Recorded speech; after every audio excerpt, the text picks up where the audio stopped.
Small Finance Bank has all the ingredients to take its pole position in the financial SPAC. However, in the past 4 months, the stock has underperformed both Nifty and Bank Nifty significantly as the street wasn't too happy with the Q1 performance. However, with return to normalcy and a good upcoming festive season, this retail-focused lender is likely to witness a strong second half.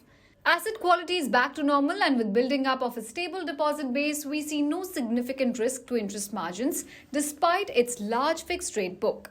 Despite weaker headline earnings, the strong internals make us positive about the bank.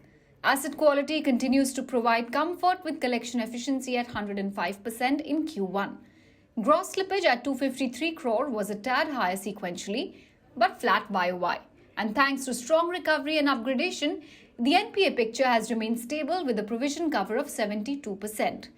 In addition, the bank carries 144 crores contingency provision. Given the improved collection and the overall provision coverage, we expect benign credit costs going forward. Growth has been impressive so far with YOY growth in AUM at 37%. Disbursement at 8,445 crore in Q1 were driven principally by Wheels loans, MSME, housing and commercial banking loans. These would continue to remain the focus areas along with some newly introduced unsecured products like credit cards. Thanks to the waning of chip shortage and revival of economic activity, Wheels business looks promising.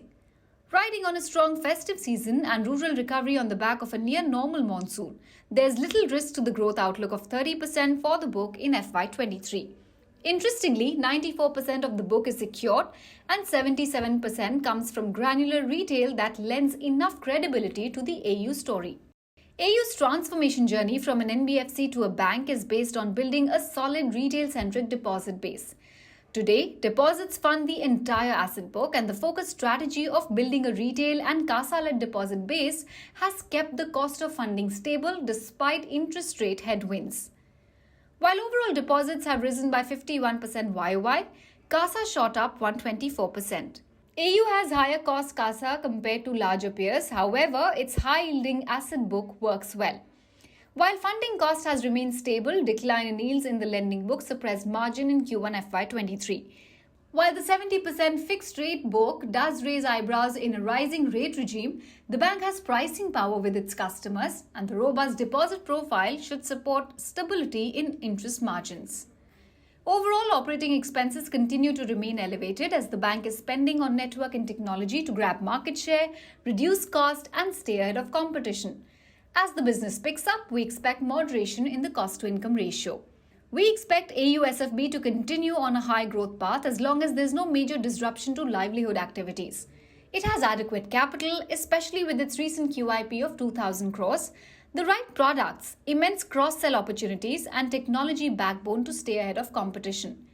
The optically expensive valuation should not dissuade investors in light of the earnings trajectory, and this stock deserves a place in the core portfolio, according to us. Key risks to watch will be economic slowdown, external events, or a sharp spike in interest rates impacting growth and asset quality.